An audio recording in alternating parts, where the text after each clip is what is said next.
Hello friends, welcome back to exam.com में कृष्णा जादून आपका स्वागत करता हूं आपके अपने यूट्यूब चैनल में। दोस्तों, आज अपन एक नई सीरीज शुरू करने वाले हैं, वो है कॉन्स्टिट्यूशन ऑफ इंडिया, भारतीय संविधान। भारतीय संविधान के लगभग 10 से 15 लेक्चर में अपन पूरे संविधान को क्लियर करेंगे और आज शुरुआत से बेसिक से चालू करेंगे।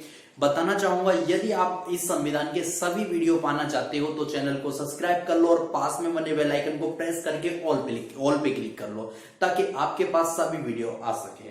तो चलते हैं सीधे अपने टॉपिक की ओर। अपना टॉपिक धीरे धीरे आगे बढ़ाएंगे। शुरुआत से बेसिक चीजें क्लियर करूंगा, उसके बाद देखेंगे। तो सबसे पहले बात आती है संविधान। देखो, संविधान की बात करें तो सबसे पहले संविधान के लिए भारत में कैबिनेट मिशन आया था। संविधान के लिए कौन आया था? Cabinet mission.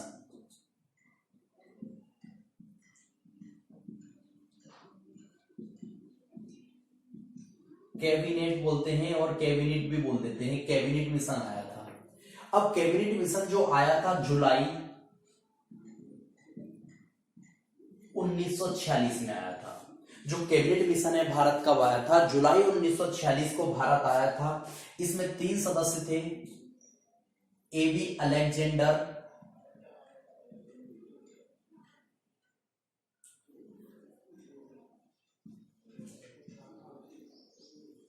State for Cripps और तीसरे थे सर पैथिक लॉरेंस।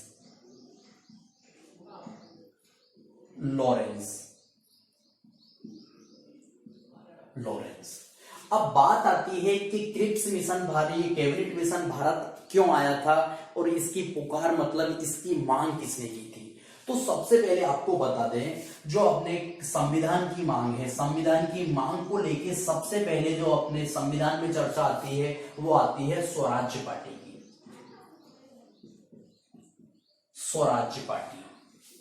स्वराज्य पार्टी की सबसे पहले बात आती है। क्यों? स्वराज्य पार्टी की जो 1924 में संविधान की मांग की थी। स्वराज्य पार्टी ने 1924 में संविधान की मांग की थी। अब बात थोड़ा सा आगे बढ़ा लेते हैं। स्वराज्य पार्टी क्या थी ये देख लो। स्वराज्य पार्टी की बात करें तो इसकी स्थापना 1923 में, स्वराज्य पार्टी की स्थापना 1923 में इलाहाबाद में हुई थी। कहां पर? इलाहाबाद में इसकी स्थापना हुई थी। मोतीलाल नेहरू और चित्तरंजन दास, किसने की थी? मोतीलाल नेहरू और चित्तरंजन दास।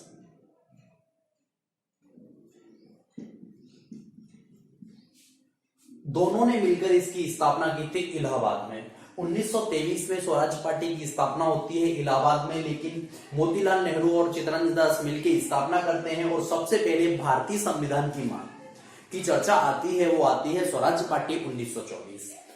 अब स्वराज्य पार्टी ने जब संविधान की मांग की थी, उसके बाद जुलाई 1946 में कैबिनेट मिशन भारत आ जाता है। और कैबिनेट मिशन जब भारत आता है तो उसमें 3 सदस्य आते हैं। AB Alexander, sir Pethick Lawrence और स्टेड फॉर क्रिप्स, तीनों सदस्य आ जाते हैं। इसके बाद क्या होता है? संविधान की बैठक शुरू हो जाती है। संविधान की बैठक शुरू होती है तो उसको देखेंगे अब अच्छे से। अब बात करते हैं संविधान की बैठक के बारे में। प्रथम बैठक, पहली बैठक हुई थी 9 दिसंबर 1946 को। संविधान की पहली बैठक की चर्चा करें तो संविधान की पहली बैठक हुई थी 9 दिसंबर 1946 को और ये बैठक हुई थी दिल्ली के काउंसिल चेंबर के पुस्तकालय भवन में। कहां पे हुई थी? दिल्ली में हुई थी। ये आपको पता होना चाहिए। अच्छा, अब यहां पर क्या होता है? देखो, कहीं पे भी 2 या 2 से अधिक व्यक्ति इकट्ठे होते हैं तो उनमें से एक मुखिया जरूर होता है। आप खुद देख लेना, आप पे लागू करके देखना।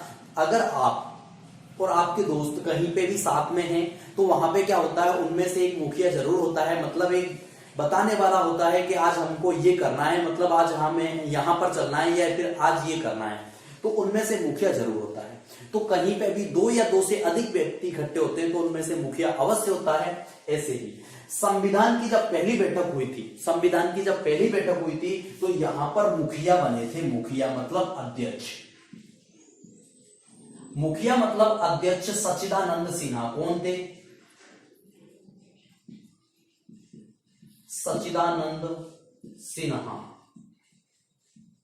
यहां पर अध्यक्ष चुने गए थे, मुखिया बनाए गए थे। अच्छा, इनको मुखिया बनाने का कारण क्या था भाई? देखो, सबसे ज्यादा जो उम्र में, सबसे ज्यादा जो संविधान में जितने भी मेंबर उपस्थित थे उनमें सबसे ज्यादा उम्र दराज व्यक्ति थे, इसलिए इनको संविधान की पहली बैठक का अध्यक्ष के रूप में नियुक्त किया गया था।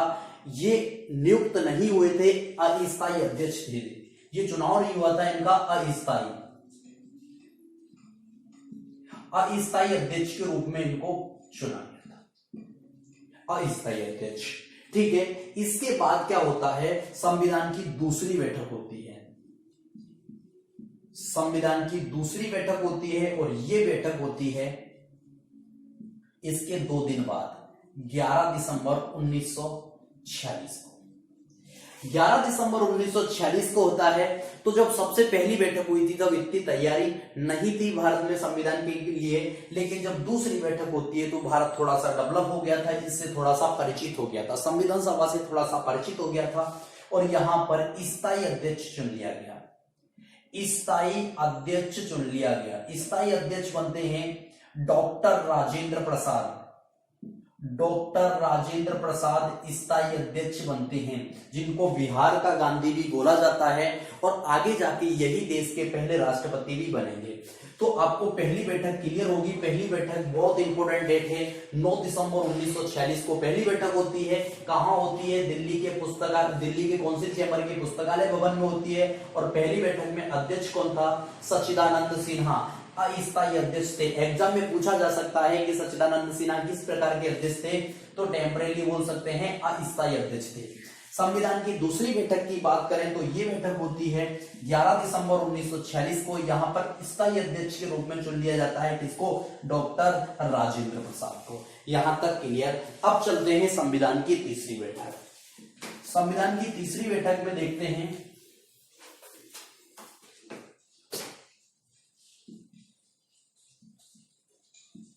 तीसरी बैठक के बारे में देखते हैं अपन। तीसरी बैठक इसके 2 दिन बाद 11 दिसंबर 1946 को होती है और अध्यक्ष राजेंद्र प्रसाद को नियुक्त कर दिया गया है संविधान सभा द्वारा और अध्यक्ष राजेंद्र प्रसाद ही रहेंगे। लेकिन आपने जवाहरलाल नेहरू का तो नाम सुना होगा, JL नेहरू। जवाहरलाल नेहरू ने यहां पर क्या किया? उद्देश्य प्रस्ताव पेश किए। उद्देश्य प्रस्ताव पेश किए। देखो, एक चीज मैं आपको क्लियर कर देता हूं। देखो, पेश करना और पारित होने में थोड़ा सा अंतर है। पेश का मतलब होता है जैसे कि अपन किसी के सामने अपनी सहमति, मतलब जो अपनी बात है उसको रखते हैं। लेकिन पारित का मतलब क्या होता है? जैसे आपने अपनी बात किसी के सामने रखी और उस व्यक्ति ने आपकी बात पूर्णतः मान ली, तो वो होता है पारित होना। तो इसका मतलब ये नहीं है कि प्रस्ताव रखा है तो पारित हो गया। जब जवाहरलाल नेहरू ने तीसरी बैठक में 13 दिसंबर 1946 को अपने उद्देश्य प्रस्ताव पेश किए, लेकिन वो उद्देश्य प्रस्ताव पारित नहीं करे संविधान सभा ने, और आगे जाके एक और डेट आती है 22 जनवरी 1947 को उद्देश्य प्रस्ताव को स्वीकृति मिली।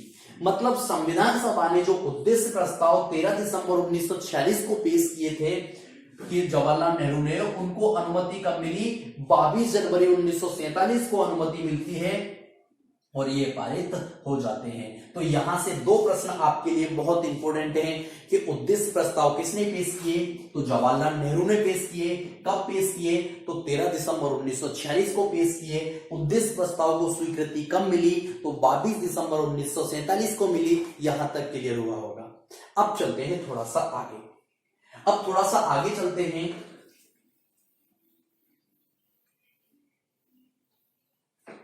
संविधान सभा में कुल सदस्य की बात करते हैं। सबसे पहले कुल सदस्य, इसके बाद आपको थोड़ा सा समझ में आने लग जाएगा। कुल मेंबरों की बात करें तो 389 मेंबर थे। 389 मेंबरों को संविधान सभा में चुना गया था और ये मेंबर जो थे प्रति 10 लाख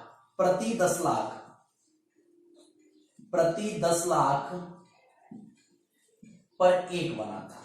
मतलब किसी प्रांत की जनसंख्या अगर 10 लाख है तो वहां से एक मेंबर आएगा, अगर 20 लाख है तो लगभग 2 मेंबर आएंगे, अगर 50 लाख है तो वहां से लगभग 5 मेंबर आएंगे। तो जब संविधान का गठन होता है तब भारत की जो जनसंख्या थी लगभग 40 करोड़ थी। इतनी लगभग 40 करोड़। जब संविधान अपना बन रहा था उस समय भारत की जो जनसंख्या थी लगभग 40 करोड़ थी।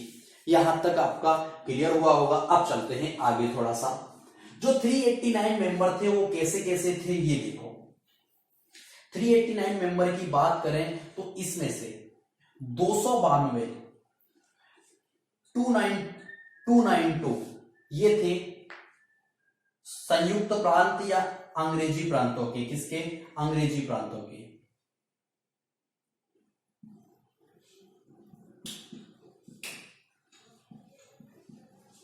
अंग्रेजी प्रांतों के। इसके बाद बात करते हैं यहां पर 93 मेंबर जो थे देसी रियासतों के थे।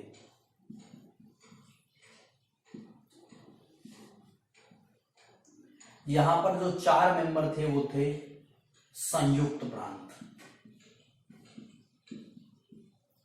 या चीफ कमिश्नर।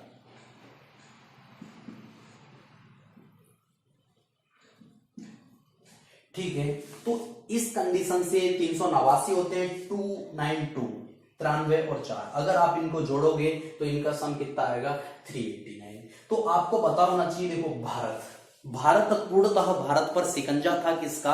अंग्रेजों का था। तो अंग्रेजों के सबसे ज्यादा मेंबर थे कितने? 292। यहां से देसी रियासत, आपको पता है सरदार वल्लभ भाई पटेल के बारे में आपने सुना होगा। 31 अक्टूबर उनकी पुण्यतिथि पर क्या मनाया जाता है? एकता दिवस मनाया जाता है। क्यों? कि जब देश आजादी के समय देश में लगभग 562 देसी रियासत थी। देसी रियासत का मतलब क्या होता है? रजवाड़ा।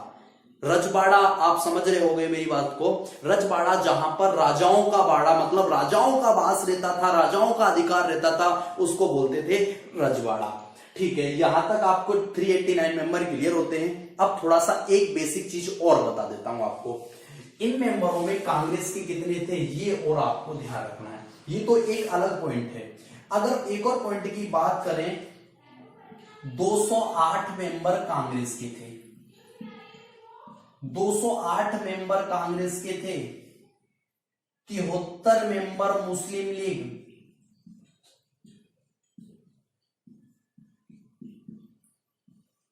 15 मेंबर अन्य दल, 15 मेंबर अन्य दल और 93 देसी रियासत की अपन ने चर्चा यहां पे भी कर ली है। और 93 देसी रियासत यहां पर फिर देख लेना रियासत। तो ऐसे करके एक प्रश्न यहां से किस किस माध्यम से प्रश्न पूछा जा सकता है इसको क्लियर करो। टोटल संविधान सभा में मेंबरों की बात पूछे तो 389, 389 सदस्य थे। ठीक है, उसमें से 292 अंग्रेज थे, 93 देसी रियासत मतलब राजाओं के जो आए थे वो थे, 4 संयुक्त प्रांत चीफ कमिश्नर थे। अगर बात करें कि कांग्रेस के कितने थे तो 208। ये यहां पर हो जाते 389। इनको ही इसी का बंटवारा यहां पर दूसरे माध्यम से किया है। ऐसा मत सोचना कि आप 15, 73, 108, 93, 292, 4 ये जोड़ो बोलो ये तो बहुत हो गए, 800 के समथिंग पहुंच गए। तो भाई ऐसा बिल्कुल नहीं है, ये अलग बंटवारा था। इसी का बंटवारा ये है और इसी का बंटवारा या बोल सकते हैं इसका बंटवारा नीचे दूसरे माध्यम से किया है। ठीक है, तो 292 जो मेंबर थे वो थे अंग्रेजी, 93 देसी रियासत, 4 चीफ कमिश्नर, 208 कांग्रेस के थे, 93 देसी रियासत, 73 मुस्लिम लीग। मुस्लिम लीग आपको पता होगा जो पहली बैठक हुई थी संविधान की 9 दिसंबर 1946 को, वहां पे भी मुस्लिम लीग ने बहिष्कार किया था बैठक का, और 15 अन्य दल थे। एक और प्रश्न यहां से बहुत इंपॉर्टेंट प्रश्न बनता है कि संविधान सभा में महिलाओं की संख्या कितनी थी। अगर संविधान सभा में आपसे कभी भी महिलाओं की संख्या पूछ ली जाती है तो संविधान सभा में 15 ही महिला थी। महिलाओं की संख्या कितनी थी? संविधान सभा में 15 ही महिला थी, ये आप ध्यान रखोगे। और अगर पूछ लिया जाए एक और प्रश्न, सिख की संख्या कितनी थी, तो सिख थे 4 सिख भी थे। ये भी बहुत डीपली प्रश्न बन सकता है जब ये पूछा जाएगा। आप पढ़ोगे तो आपको ये नहीं मिला होगा शायद, लेकिन मैं बता देता हूं ये सिख वाला 4 सिख थे, 15 महिलाएं थी, 208 कांग्रेसी थे, 93 देसी रियासतें थे, 4 संयुक्त प्रांत थे, 292 292 अंग्रेज थे, 93 देसी रियासत थे और यहां पर 15 अन्य दल के थे। यह आपको बिल्कुल अच्छे से क्लियर हो गया होगा। 73 मुस्लिम लीग। अब आपने एक नाम सुना होगा, प्रारूप समिति। प्रारूप समिति, इसके बारे में थोड़ा सा देखेंगे। ड्राफ्टिंग कमेटी बोलते हैं इंग्लिश में, इसको क्या बोलते हैं? Drafting committee. अच्छा, प्रारूप समिति का जो 29 अगस्त 1947 47 प्रारूप समिति कब बनती है?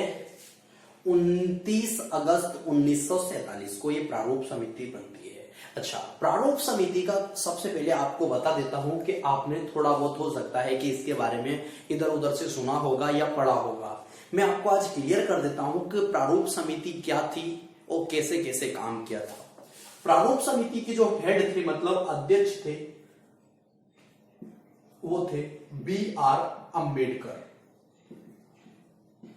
बाबा साहब अम्बेडकर इसके अध्यक्ष के रूप में चुने गए थे। टोटल 7 सदस्यीय समिति थी। टोटल मेंबरों की बात करें तो 7 सदस्य, टोटल 7 सदस्यीय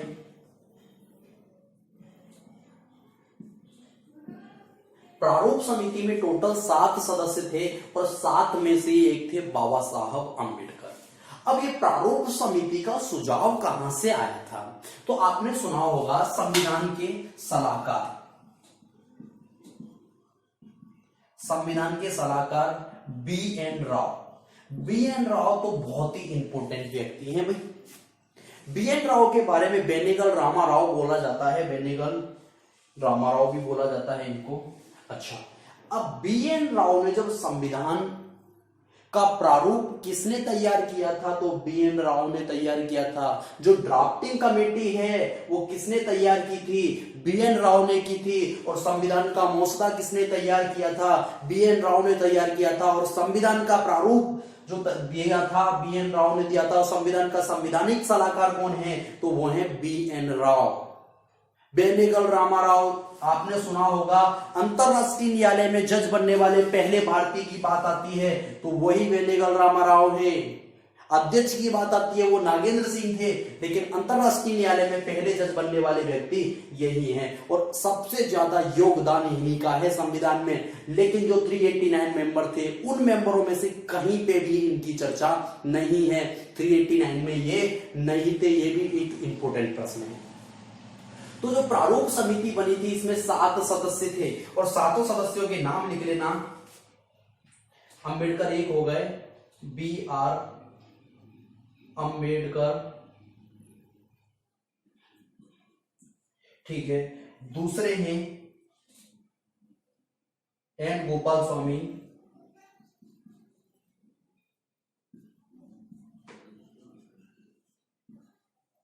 तीसरे हैं अपने अलादी स्वामी अय्यर,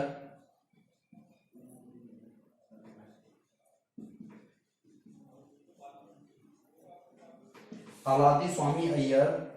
चौथे हैं कन्हैया लाल,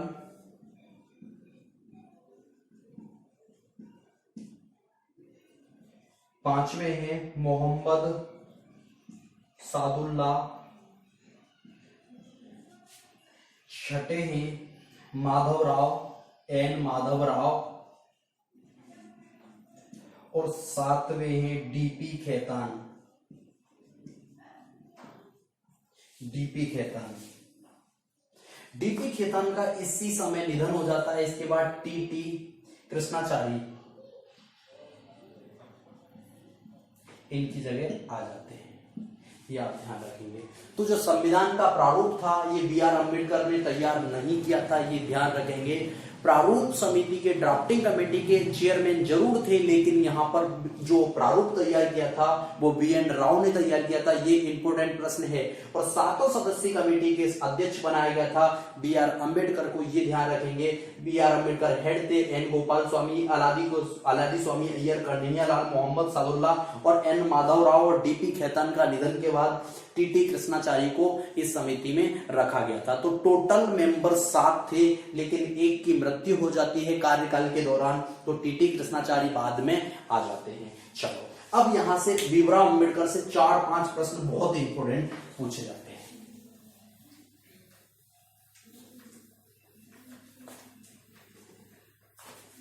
अब प्रश्न कौन कौन से हैं वो देख लेते हैं। अब संविधान सभा में बी आर अम्बेडकर ने कहां से चुनाव जीता था? पश्चिम बंगाल। आप सबने पढ़ा होगा। संविधान सभा में बी आर अम्बेडकर ने कहां से चुनाव जीता था? अगर बिल्कुल आप लगा सकते हो पश्चिम बंगाल, लेकिन अगर यह प्रश्न आता है कि संविधान सभा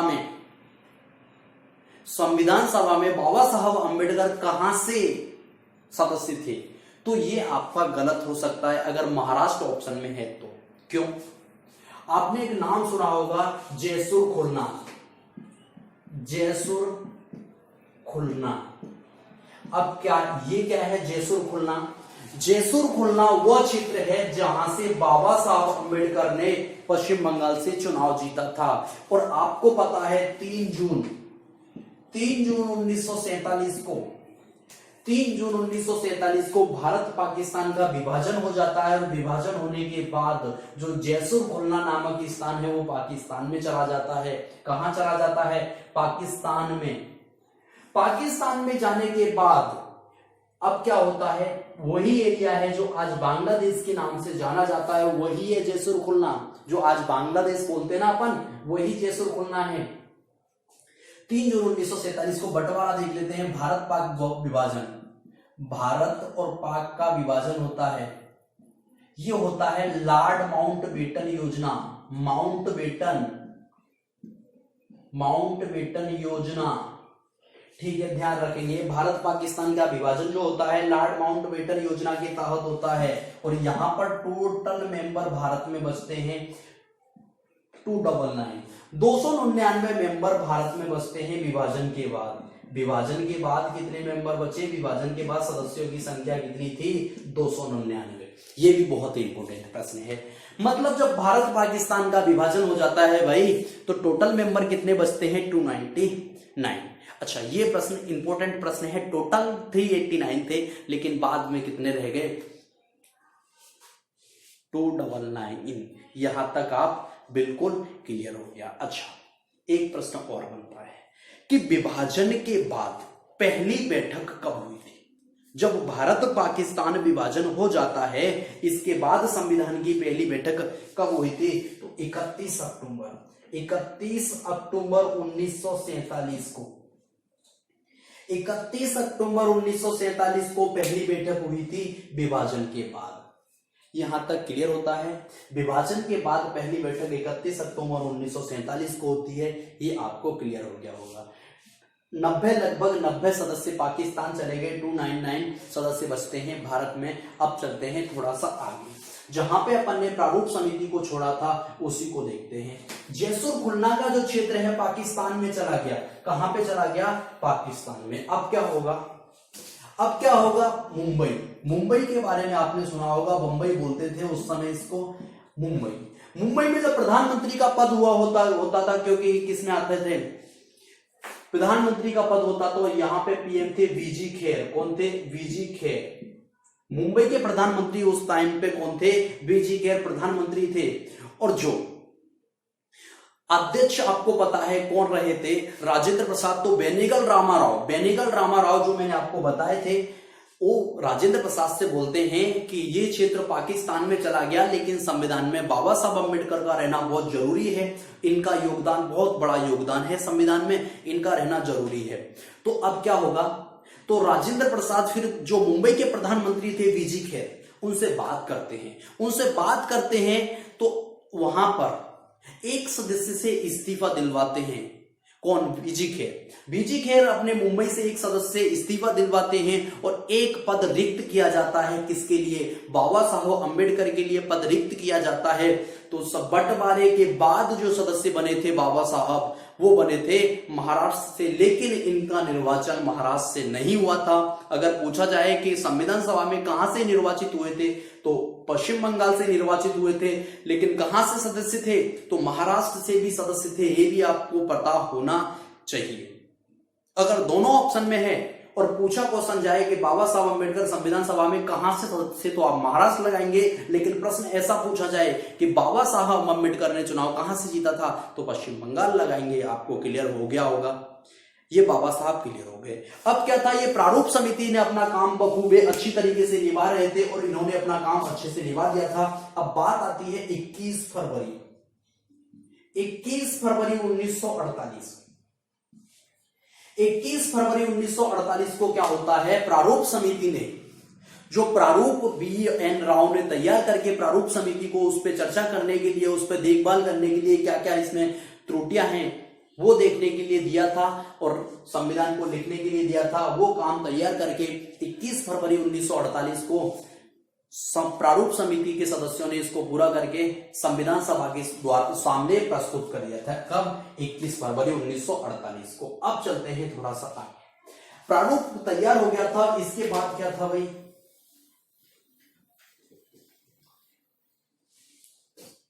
अच्छा एक चीज और बता देता हूं, अपना जो संविधान है वो इंग्लिश में लिखा गया था। क्या किस भाषा में लिखा गया था? इंग्लिश में। तो अब जो संविधान बनके तैयार हुआ तो इस पे थोड़ी सी चर्चा होगी। संविधान का वाचन हुआ। वाचन का मतलब क्या होता है, जो जो त्रुटियां हैं, मतलब जो जो स्पेलिंग मिस्टेक हैं, वो स्पेलिंग को चेक किया गया और संविधान का प्रथम वाचन की बात आ जाती है। प्रथम वाचन, संविधान का प्रथम वाचन आ जाता है। ये न चलता है 4 नवंबर 1948 से 9 नवंबर 1948 तक 5 दिन, लगभग 5 दिन पहला वाचन चलता है संविधान का। अब आता है द्वितीय वाचन की बात करते हैं। दूसरा वाचन चलता है 17 नवंबर से 1948 से 15 अक्टूबर, यहां पर 15 नवंबर कर लेना, 15 नवंबर 1948 से 17 अक्टूबर 1949 तक, लगभग 1 साल चला। और संविधान का जो तीसरा और अंतिम वाचन चलता है वो चलता है 14 नवंबर से 14 नवंबर 1949 से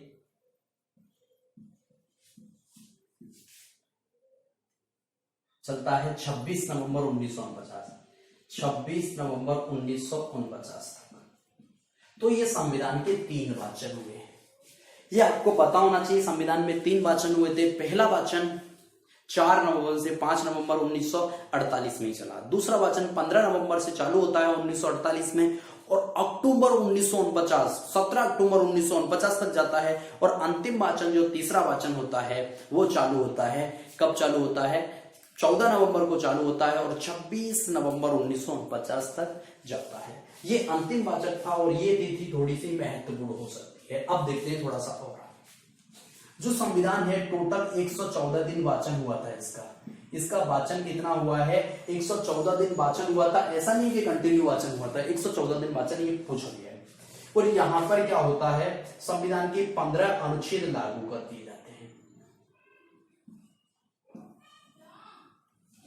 15 अनुच्छेद लागू हो जाते हैं संविधान के कब? 26 नवंबर 1949 को। और इसी दिन आप संविधान दिवस भी मनाते हो। बिल्कुल ठीक है। अच्छा, एक बात आपके दिमाग में क्लिक की होगी कि जब संविधान बन के तैयार हो गया भाई, वाचन हो गया, 15 अनुच्छेद लागू हो गए, जब अपना संविधान बना था तो संविधान में 395 अनुच्छेद,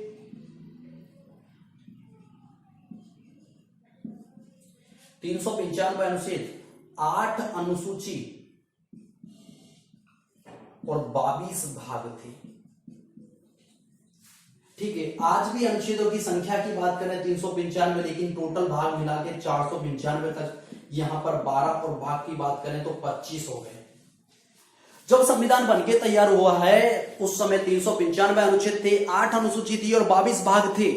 लेकिन आज की कंडीशन में 25 भाग हो गए, 12 अनुसूचियां हो गई और 495 के समथिंग अनुच्छेद हो चुके हैं। अब संविधान को पूर्णतः लागू क्यों नहीं करा जब सब चीज बन के तैयार थी? तो भाई, लेकिन आपको एक महत्वपूर्ण बात बता दूं, जब जवाहरलाल नेहरू के समय जब स्वराज्य पार्टी ने मांग की थी उससे पहले दो प्रश्न और स्वराज्य के बारे में आपको पता होना चाहिए। सबसे पहले स्वराज्य की मांग बाल गंगाधर तिलक ने 1906 में की थी। बाल गंगाधर तिलक ने 1906 में की थी, लेकिन पूर्ण स्वराज्य की मांग जवाहरलाल नेहरू ने कर दी थी 1929 में। लाहौर अधिवेशन, कांग्रेस का जो लाहौर अधिवेशन होता है वहां पर जवाहरलाल नेहरू मांग रख देते हैं पूर्ण स्वराज्य की, मतलब आज से हम स्वतंत्र हैं। और वहीं से 1930 में भारत ने पहली बार गुलामी में स्वतंत्रता दिवस मनाया था। गुलामी में स्वतंत्रता दिवस मनाया था कब? 1930 में। 26 जनवरी 1930 को भारत ने स्वतंत्रता दिवस मनाया था, ये आप ध्यान रखेंगे।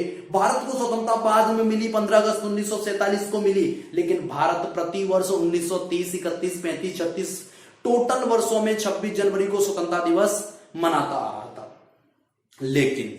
लेकिन बात कहां पर आ जाती है, जब भारत को स्वतंत्रता मिलती है 15 अगस्त को, तो भारत इसको इनकार नहीं कर सकता था, इसीलिए भारत ने 15 अगस्त को स्वतंत्रता स्वीकार की थी 1947 में और भारत आजाद हो गया। लेकिन जो 26 जनवरी से भारत ने लगभग 26 जनवरी 1930 से और 47 में भारत ने 2 स्वतंत्रता दिवस मनाए थे, मतलब बोल जाए तो 18 जो स्वतंत्रता दिवस मनाए थे उनकी भी तो कुछ वैल्यू होगी।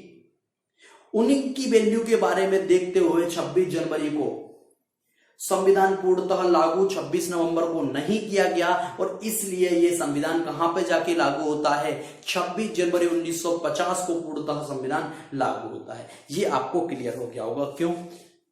चलो अब यहां पर 2-4 चीज और मैं आपको क्लियर कर देता हूं।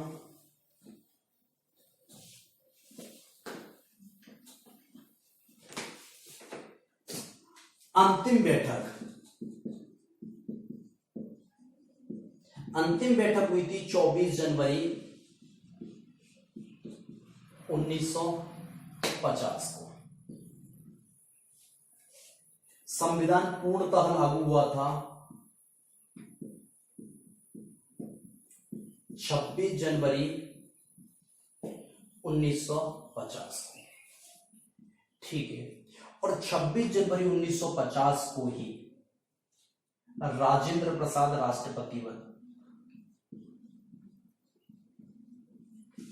चुनाव होता है और राजेंद्र प्रसाद राष्ट्रपति बन जाते हैं, देश के पहले राष्ट्रपति 26 जनवरी 1950 को। और संविधान बनाने में जो खर्चा आया था, वो था 63,96,729 रुपए। क्या था? 63,96,729 रुपए का संविधान बनाने में खर्चा आया था। दोस्तों अगर ये वीडियो आपको अच्छा लगा हो तो कमेंट करके बताइए। अब नेक्स्ट वीडियो अपन देखेंगे कल। अच्छे से वीडियो को लाइक और शेयर कर देना, क्योंकि बहुत ही मेहनत लगती है। आपको पता है बहुत ज्यादा गर्मी है, फैन भी नहीं चला सकते हैं, क्योंकि फैन चलाते हैं तो फिर वॉइस में थोड़ी सी दिक्कत आ जाती है। जय